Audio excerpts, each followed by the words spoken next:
Watts. I'm the founder of Moms Demand Action, the nation's largest grassroots gun safety organization.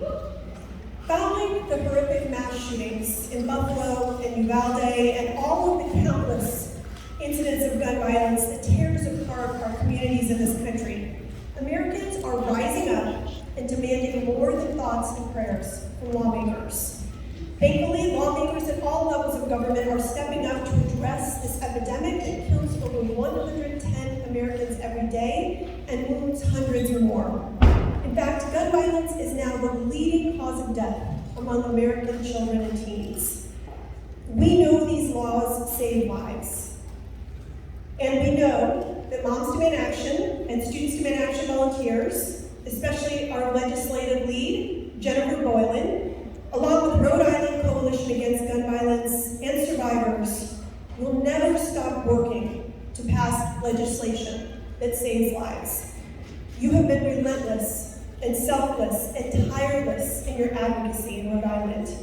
And that's what makes it so meaningful to stand with all of you today. In fact, the last time I was here was in 2019, and I joined hundreds of volunteers to support gun safety bills, including the high-capacity magazine limit bill the governor is signing today. The unglamorous heavy lifting of grassroots activism is a marathon, not a sprint. You've spent countless hours at committee hearings and gun bill hearings and committee votes, and on top of it all, you've had to go toe-to-toe with gun extremists. But as I always say, don't mess with a mom.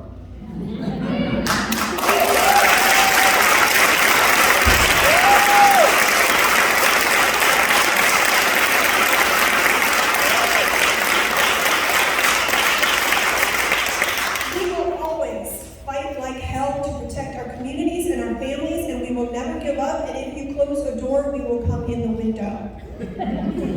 The sea of determined moms in red shirts who show up over and over again is what Michigan's Lieutenant Governor recently told me was big mom energy. We can't move our current lawmakers on gun safety, not all of them, unfortunately. So when we don't, we encourage them to run for office themselves. In fact, former Moms Demand Action volunteer Justine Caldwell is now a state representative and the sponsor of the landmark legislation we are here to celebrate today.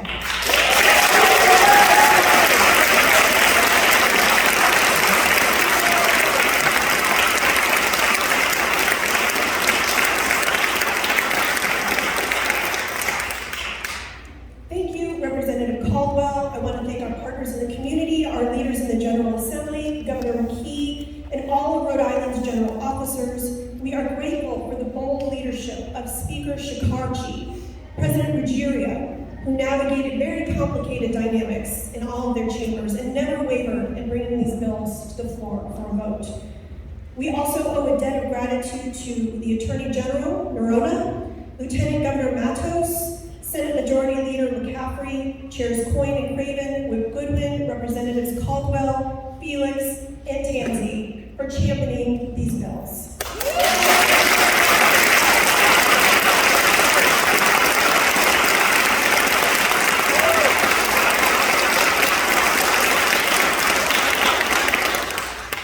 Elected officials are finally realizing it is more of a political liability to oppose gun safety legislation than to support it. And that's because gun safety isn't just good policy, it is good politics. What you have done in Rhode Island will save so many lives and serve as a best practice across the country. And with that, it is my honor to introduce a true gun sense champion who has been a vocal leader pushing for these bills to be sent to his desk, Governor Dan McKee.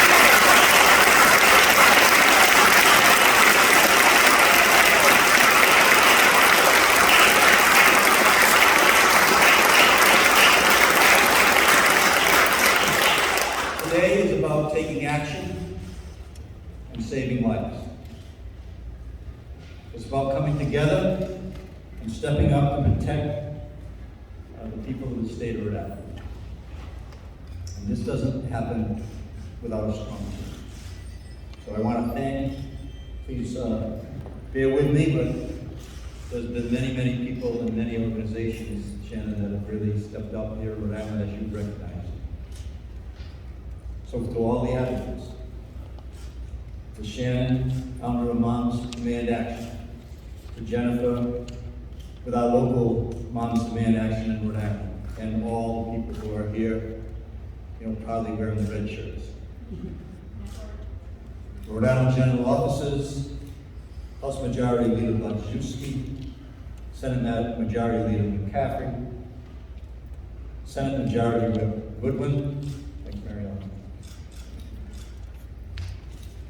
Chairwoman Coyne, Representative Tansey, Representative Caldwell, Representative Felix, Sydney, who's our board chair of Rhode Island, Sydney, Rhode Island Coalition Against Gun Violence, Colonel Weaver, and our Rhode Island Police Chiefs Associations with Chief Corrigan here, as well as Chief Lynch are here today. That's just a sampling of the work that has been done, but that's definitely a strong list of people who have been involved with this effort.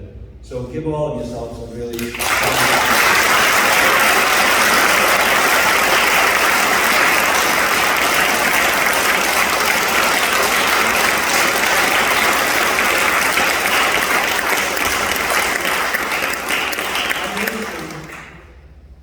is in crisis.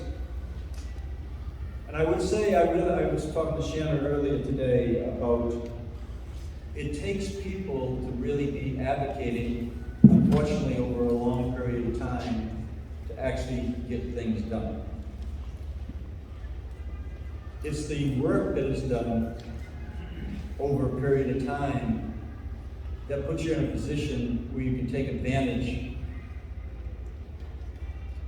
of the time frames that we live in, and this is a crisis, but actually answer that crisis today. It's because of the work that is done in advance. This crisis has taken too many lives and torn apart too many families. After the tragic shootings in New York and Texas, there was a call to action to address this crisis throughout the country, but right here in the state of Rhode Island. And today, Rhode Island is answering that call. We knew that this was the moment to take action, and lack of action was not an option. Not an option for our kids, or our loved ones.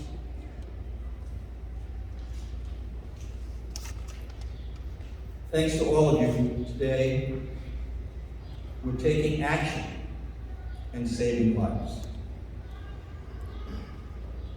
And as governor, representing the people of the state of Rhode Island, I'm proud to be signing into law a historic legislative package. A ban on large capacity magazines. Raising the age to purchase for firearms to the age 21. Prohibit the open carry of any loaded rifle or shotgun. The work isn't over, but progress has been made today. And I want us to give a special shout out to the members of the General Assembly, those who provided the leadership to bring us to this point. Legislation.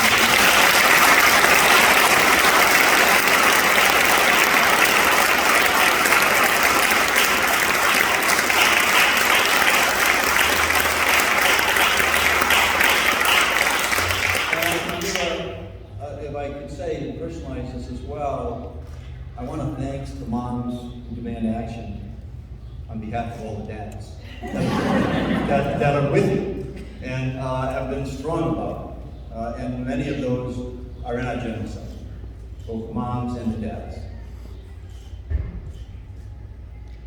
Together, no matter what happens in Congress, but we're hopeful, right, Shannon, that something's going to happen. Rhode Island will continue to take action and save lives. So I want to thank everybody that had brought us to this point today, and I'm looking forward to putting my signature on those bills on behalf of the people of the state of Rhode Island. With that, I'd like to introduce our House Majority Leader, Chris Fladgen.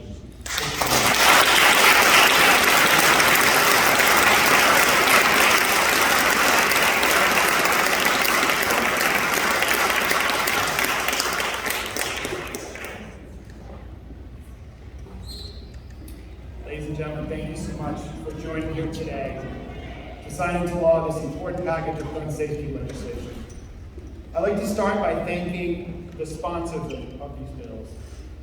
On the House side, Rep. Justin Caldwell, Rep. Teresa Tansey, and Rep. Leonel Felix. Please join me in a round of applause for them.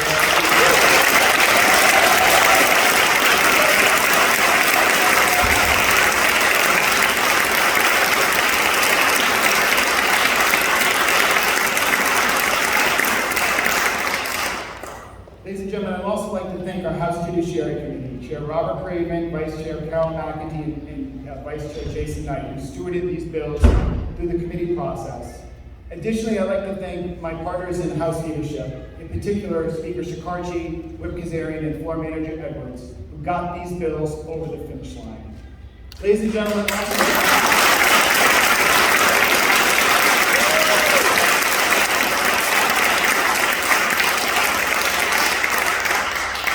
I also want to thank our partners in the Senate, President Ruggiero, Leader McCaffrey, Whip Goodwin, and Chair Coyne. Thank you for joining with us in getting these bills done.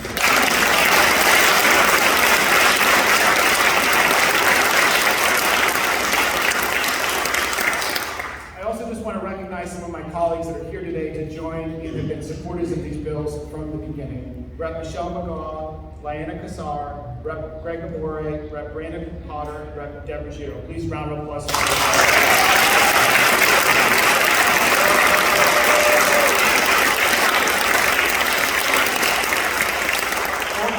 My goodness, Marcia Wrangling Bassel.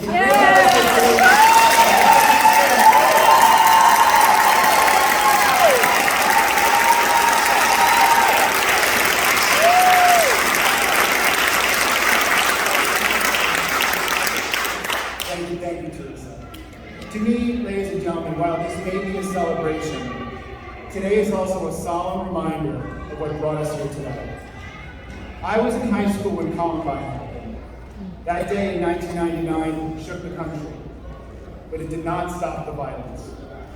Horrifyingly, mass shootings in the United States have gotten more frequent and more deadly.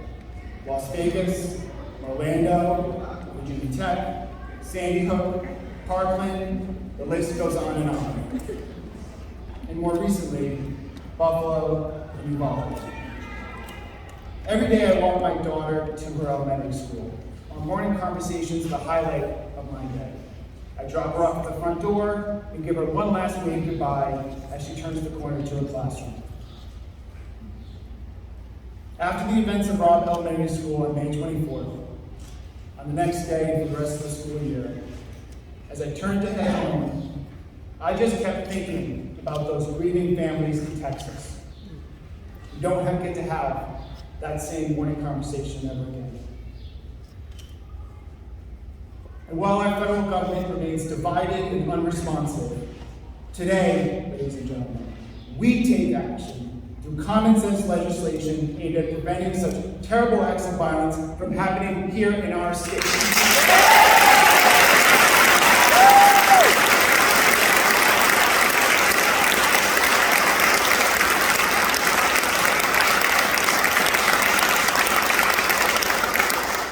So thank you all very much, and it's my pleasure to introduce Mary Ellen Goodwin, the Senate Majority Whip, who's been a partner of mine in legislation for many, many years, and my colleague and classmate, Representative Teresa Tansey, to come up and provide a few comments for this important day. Thank you.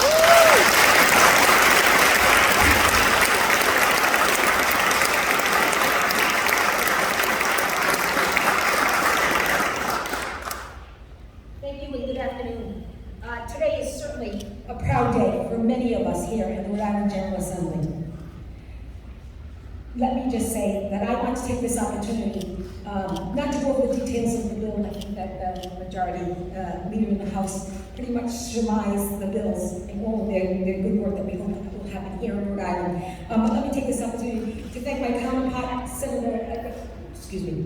Representative Tansey, who sponsored the House legislation to raise the age for gun and ammunition sales, and I'm grateful to Teresa for your partnership on this legislation. Let me also thank my leader McCaffrey, who is here, and our chairwoman of our Judiciary Committee, Senator Cindy Coyne, for their hard work on all of these bills being signed today. I'd also like to take this opportunity to recognize several of my colleagues over here to the right who have joined us here for the bill signing. We have Chairman Josh Miller, Chairwoman Dawn Moyer, we have Senators Valverde and Senator Coleman, and I don't know if anybody else came in, I hope not. Oh, Senator Connor. Yeah, welcome to you all, and thank you all for being here. I'd also like to thank all of my colleagues who voted for this legislation last week. It really is a measure of time and energy. This bill actually has been around for a number of years, as many of the other bills have. I said to Senator Coyne, and early on in the session, I said, Senator Coyne, I have a feeling this will be the year we're going to do some gun bills. And so it brings us here to this day today. Let me just also thank Speaker Sakaki for his partnership, my Senate President, my dear friend Dominic Regilio, and of course Governor McKee for his leadership on all of these bills. Raising the gun and ammunition purchase from age 18 to 21 is the right thing to do. This new law takes a common sense and an important step forward to help hopefully end gun violence here in the state. Again, thank you to everyone, to all of the advocates who put their heart and soul for so many years to bring us here today, for all of your efforts. It's not going unrecognized today. Thank you for your time, and thank you all for being here. It's now my pleasure to introduce a woman who needs no introduction, my friend and colleague, Teresa Tansey.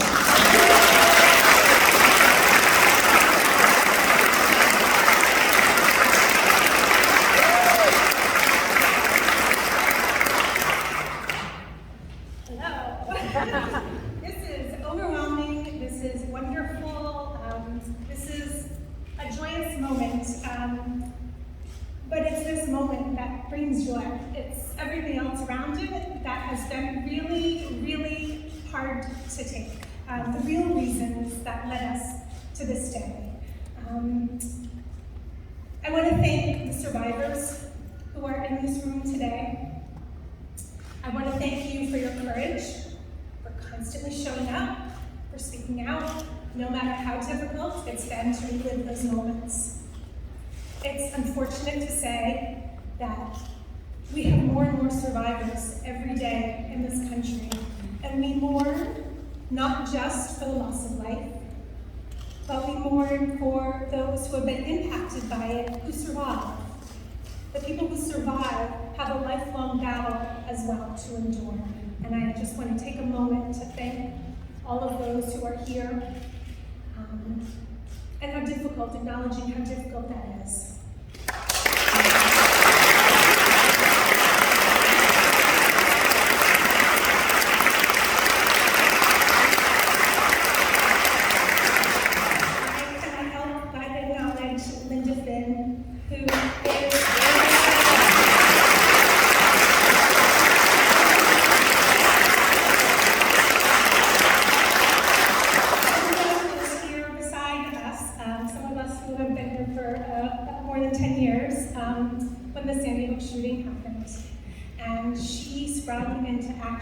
Much in the way that Shannon did on a local level, and just immediately knew we're legislators, we will act, we will legislate, and it's been many, many years in the making, but today is also a celebration of that work that you began, and I want to acknowledge that and honor you for those years.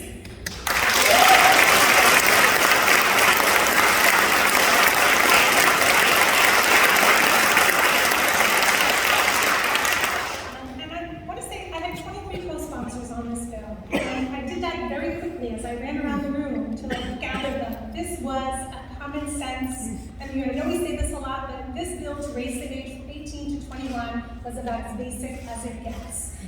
You had to be 21 in Rhode Island law as well as in federal law to purchase a handgun.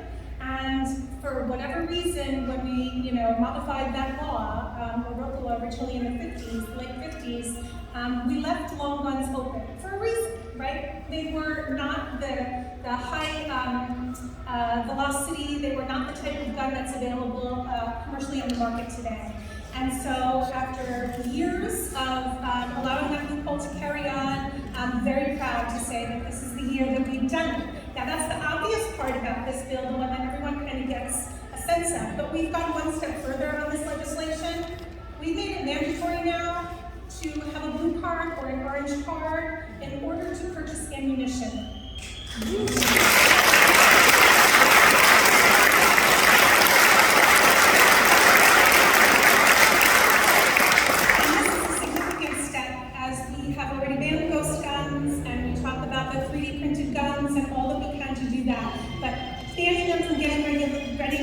Ammunition is a key part to making sure that those folks aren't able to wreak the havoc that they are. I just want to say thank you again to everyone through all of the years that we've been pushing these forward. It is not the final step. As each of these massacres continue, they are learning more and more how to outsmart the system that exists. They learn how to outgun and have higher firepower, higher safety equipment for themselves in order to make it through a massacre. And we have to be smarter than them. The fight is not over. This is just one wonderful day in the long struggle to fight gun violence. And I want to thank you all.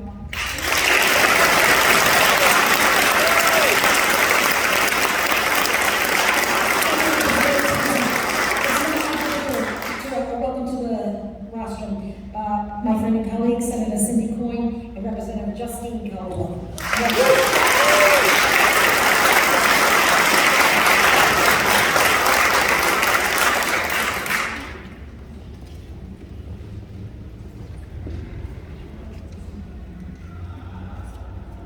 I'm honored to be here today with all of you.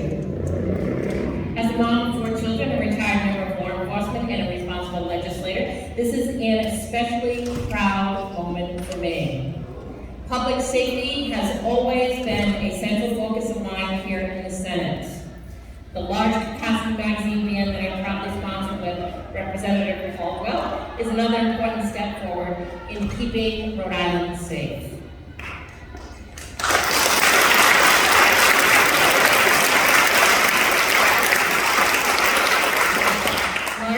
Magazines have just one purpose, and that's to inflict mass death and destruction as quickly as possible, and we know that.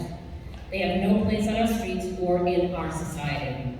Setting a reasonable 10-round limit on magazine capacity represents meaningful action to make our state safer. It will reduce the risk of Rhode Island experiencing a tragedy like those we've seen in Buffalo, Uvalde, and so many other places. It does not and will not take anyone's right to own a gun or to own any specific kind of gun away. It tells Rhode Islanders that we have heard their calls for common sense gun reform and that we take their safety seriously.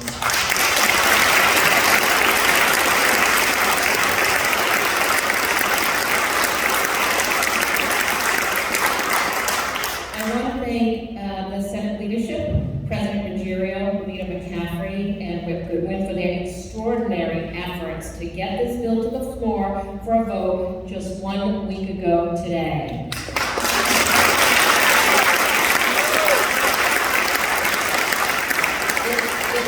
It was a heavy lift, but they got it done. Yes.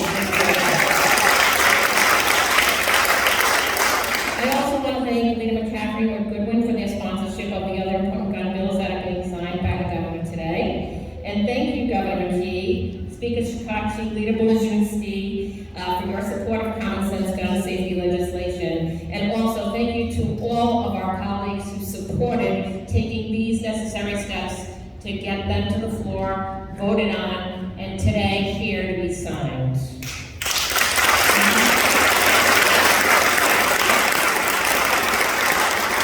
I deeply appreciate the advocacy and hard work of so many people on gun safety over the years.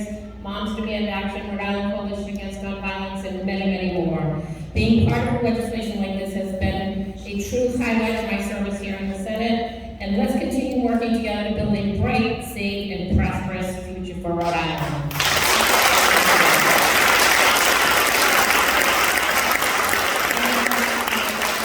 Please introduce Representative Paul.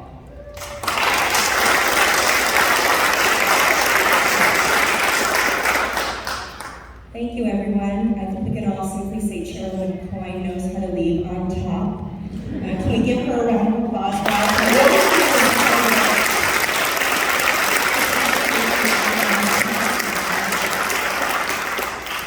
Like Representative Tansey said, it is a little overwhelming to be here today, representing finally a day in this movement that is about hope over fear. I'm so grateful for all of you to be here. Like Shannon said, when I decided to run for office, people told me, oh, you can run for office, but don't talk about guns, right? You live in East Greenwich, it's a purple district, just stick with the easy, non-controversial things. Don't mention guns, it will polarize people. But I'm a Rhode Islander. I went to work public schools, I worked at Dunkin' Donuts for more years than I can count, I graduated from URI. I don't let my kids get a spoon with their dolls after soccer practice. And I know Rhode Islanders, and I knew Rhode Islanders cared more about keeping kids safe in school than they did about folks having the ability to shoot more than 10 rounds in rapid fire.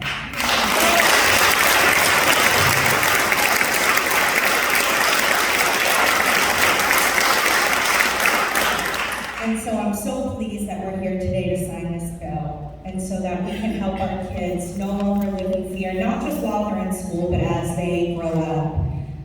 You've all heard me recently talk about the stories of my son, who is in 4th grade, and he's 10, the same age and grade as the children who were slaughtered in Uvalde. But last week I also had a mock session here with a different group of 4th graders, and we debated a bill about whether or not kids should be able to have cell phones in school. Very popular topic among 4th graders in my personal experience as well. And one of the girls raised her hand in the back and said, well, I would like to have a phone at school in case something bad happened, like a shooting, and I would be able to call someone. And this is the world we're leaving our kids without the action that we're taking today, and that's why it's so important. I do need to also give some thank yous. First of all, to all the advocates here, the Coalition Against Gun Violence, Moms Demand Action. You all are the boots on the ground. You know elections matter, and you did a lot of that hard work in elections to get the people up here who are here today. Senator Valverde and I came in together. We owe a debt of gratitude to you, and so does the state of Rhode Island, so thank you.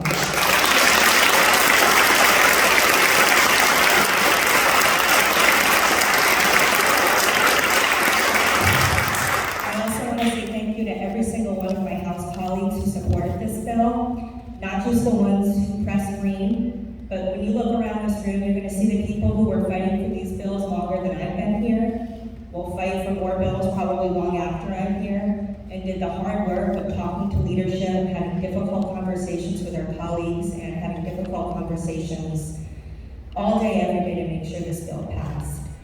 I want to give a particular shout out, I don't know how many of them are here, to Leader Blazajewski, our Majority Whip, Katie Kazarian, Representative Jason Knight, who is in the back, and Chairwoman Carol McEntee. Without those 4 people, I think I can safely say we wouldn't be here today. And so I want to make sure that they get a round of applause.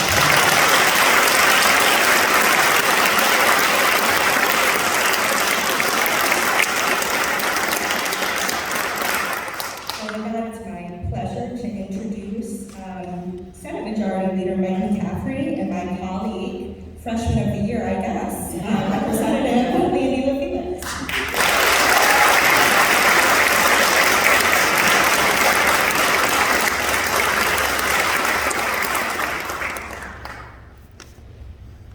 Thank you, Representative. It's certainly an honor and a pleasure to be here today as we take these steps to be able to pass some real legislation that's going to have an impact in reducing gun violence.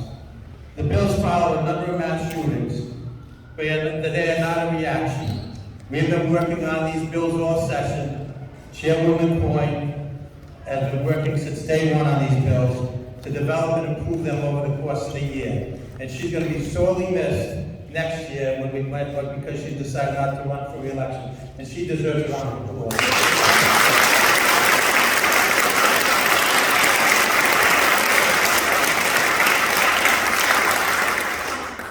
Among the laws passed in recent years, we removed firearms from domestic abusers, we prohibited untraceable ghost guns and 3D printer guns, we banned straw purchases, we outlawed guns on school grounds, and we passed the strong red flag legislation.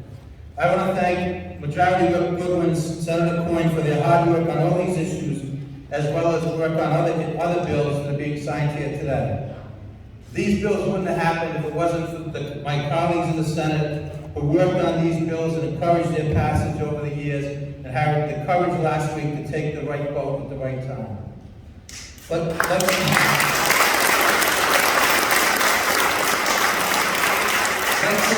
bills passed in previous years, these guns take reasonable steps to reduce gun violence and while respecting the rights of gun owners.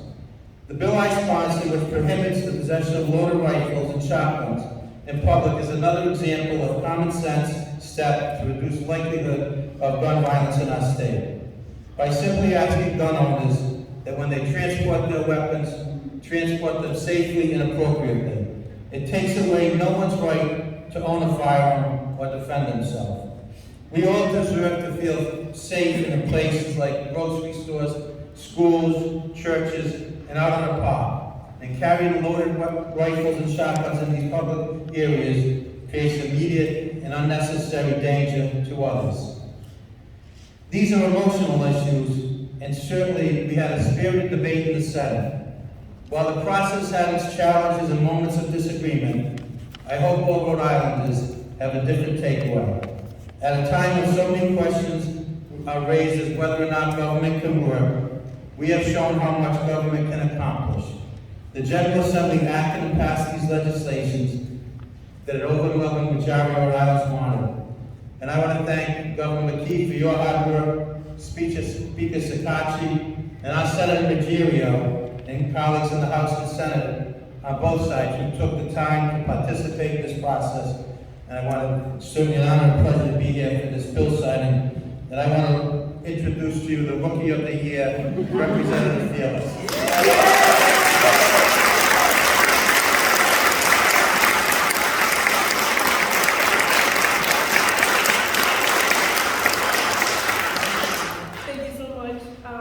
So can I get a nameplate with Rookie of the Year? This place, because I like that time. We can work on that. Thank you everyone for being here. Representative Leonel Felix, I go by Leo and I use she, hers pronoun. I want to thank first and foremost every single one of you in this room, those that are watching, those that couldn't be here today, and those that in this movement we represent. Because of the violence that they've gone through, the families, the violence that they've gone through, they are the reasons that we are here today. And we cannot forget why we do the work that we do. It is difficult, it is daunting. The amount of hours that we spend in committee listening to testimony on both sides of the aisle, the emails, the calls. It was a lot of work, and even predates me. This has been a movement that has been in the works for the last 10 years. Way before my time here. And I really want to say thank you to every single person who has carried these legislations, who have supported these legislations, to get it to the place that we are here today, which is getting them signed into law. So thank you, every single one of you.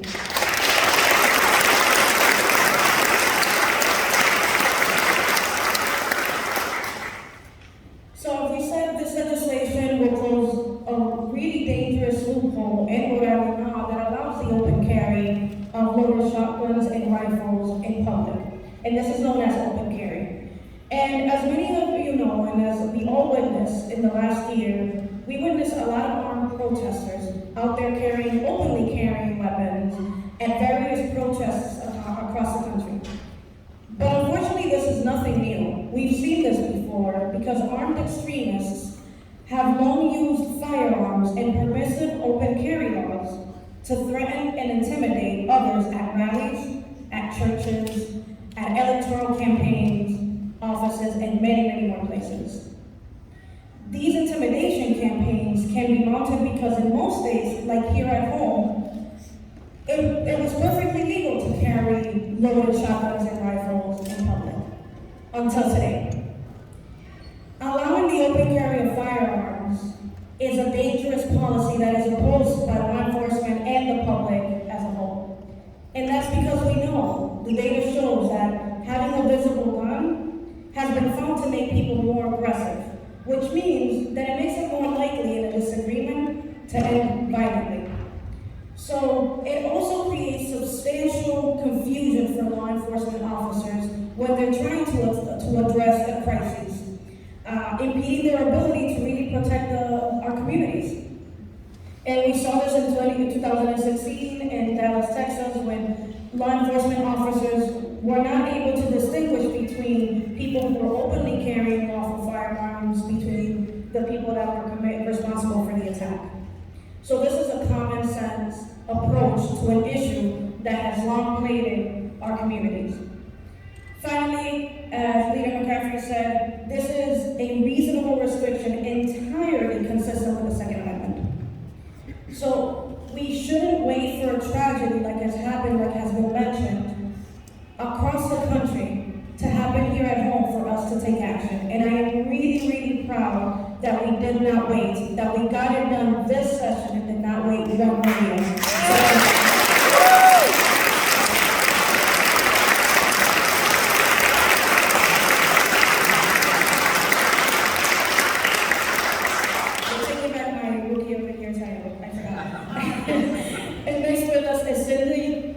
Sydney Monstream Class, the board chair of Rhode Island Coalition Against Gun Violence.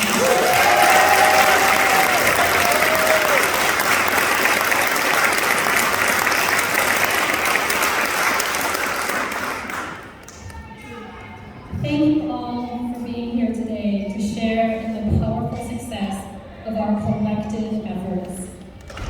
It has taken 10 years of hard work and collaboration to build the support needed to pass these 3 life-saving bills. Together, dozens of campaign partners, thousands of advocates, the majority of the General Assembly, and all of our general officers, we have passed bills that will save lives and protect our families, our children, and our communities from further gun violence. Looking out here now, I know that we have unprecedented power and momentum to continue to strengthen Rhode Island's gun violence prevention laws.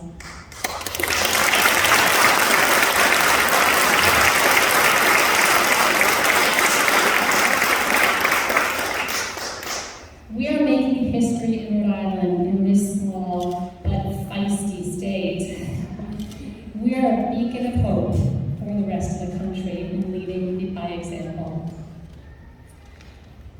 Our tireless efforts are significant to my family. June 23rd marks the heartbreaking anniversary of my cousin Johnny's murder in 1998. One gun, one bullet, took one beautiful life and a loving father. And that shattered my family, as I know many of you out here know what that's like. Too many of us here have lost loved ones, our children, our siblings, our cousins, our friends to gun violence. We have experienced the deep trauma that a gun can cause. And we know the data, but how do we measure the heartbreak? In the last 6 weeks, brutal mass shootings have broken all of our hearts. These massacres broke our souls. What did not move people 10 years ago, moved people this year. So being here today to recognize the passage of these 3 critical bills is bittersweet. It is certainly success and brings so much hope, but so much blood and tears have been shed along the way. But we know, looking out here, we will continue to advocate for stronger laws that will help decrease gun violence in communities, especially those that are traumatized by frequent gun violence in our Black and brown communities. To do anything less is not an option. There is much work to be done, thank all of you here, advocates, legislators past and present, community leaders, partnering organizations, law enforcement, teachers, students, state officials, and courageous survivors. You have played a critical role in the successful passage of these 3 bills, and you took action. Your efforts have added oxygen to the room, allowing our children and families to breathe another day, another year, and a full lifetime. So thank you for your tireless efforts.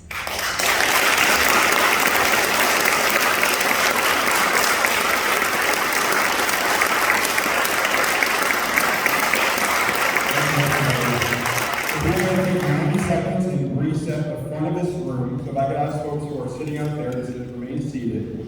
My colleagues over here mind standing up. We're going to remove the chairs. And then we're going to bring the table over. We'll get that situated. We'll start lining up behind the scenes.